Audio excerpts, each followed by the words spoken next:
Assalamualaikum warahmatullahi wabarakatuh. Waalaikumsalam warahmatullahi wabarakatuh. Perkenalkan, nama saya Dwi Fitriani Wijaya dan teman saya Saya Iga Marwati. dan teman saya. Saya Nafisa Nela Husna. Kami dari kelas SI 3C. Nah, pada video kali ini kami akan menjelaskan tentang materi analisis perancangan input. Baiklah, di sini saya akan menjelaskan pengertian tentang analisis perancangan input.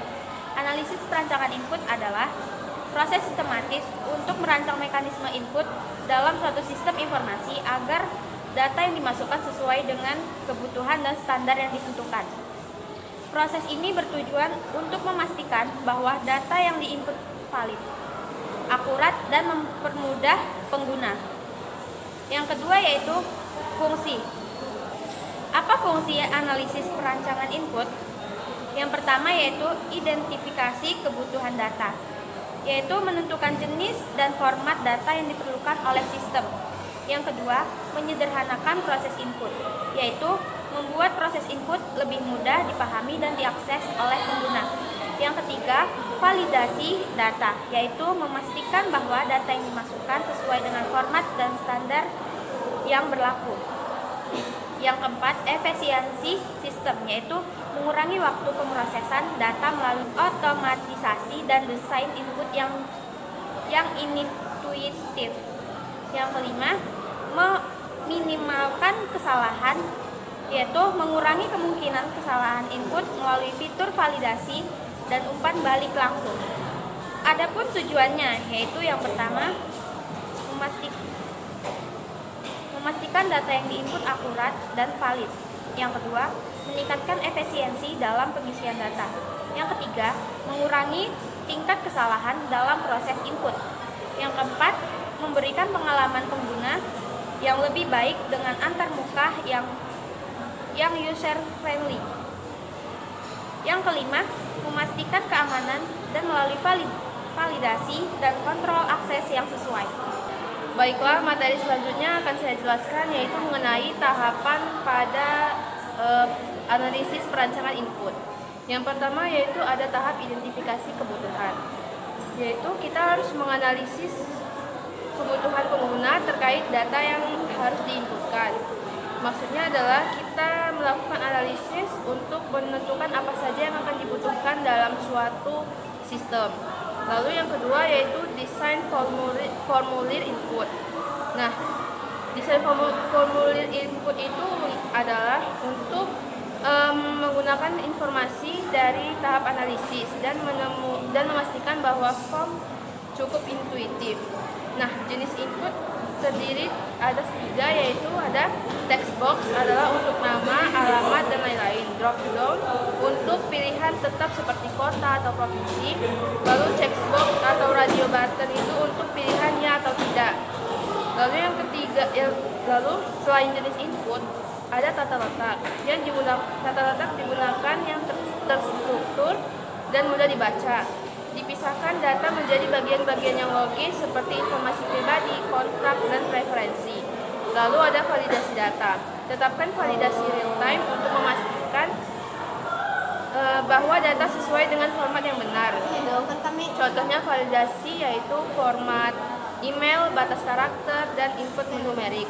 Lalu yang ketiga yaitu ada proses validasi input, yaitu meliputi pembuatan rules validasi seperti validasi format, validasi logis, dan validasi relasi. Maksudnya yaitu validasi format memastikan bahwa data yang dimasukkan sesuai format yang diinginkan. Contohnya email harus memiliki simbol @ dan validasi logis memastikan data masuk akal. Contohnya tanggal lahir tidak boleh di masa depan. Validasi relasi maksudnya adalah memastikan konsistensi antar input. Contohnya seperti kode pos sesuai dengan kota yang dipilih. Lalu prototype dan implementasi. Prototype yaitu membuat model awal dari formulir yang diinput untuk diuji oleh pengguna, lalu diterapkan pada teknologi yang mendukung input validasi. Maksudnya prototype memastikan bahwa desain responsif dan dari berbagai perangkat, misalnya pada desktop, pada smartphone, Lalu implementasi diterapkan teknologi yang mendukung input validasi otomatis seperti HTML, JavaScript, dan framework, dan lain-lainnya. Integrasi dengan sistem backend. Data yang telah dikumpulkan melalui form akan diintegrasikan dengan backend database. Lalu yang terakhir yaitu testing dan iterasi. Tahap testing dilakukan untuk memastikan semua komponen berfungsi seperti yang direncanakan. Umpan balik dari pengguna dapat digunakan untuk evaluasi atau iterasi dari peningkatan sistem. Sekian materi yang saya sampaikan, akan dilanjutkan oleh teman saya. Nah, materi selanjutnya yaitu saya akan memberikan contoh studi kasus, yaitu tentang sistem pendaftaran mahasiswa baru. Itu analisis kebutuhan. Tim melakukan wawancara dengan calon mahasiswa dan dosen untuk memahami kebutuhan mereka dalam proses pendaftaran. 2. Desain formulir. Mendesain formulir untuk mendaftar online termasuk kolom untuk nama, alamat, nomor telepon, dan pilihan pribadi. Ketiga, metode pengumpulan data.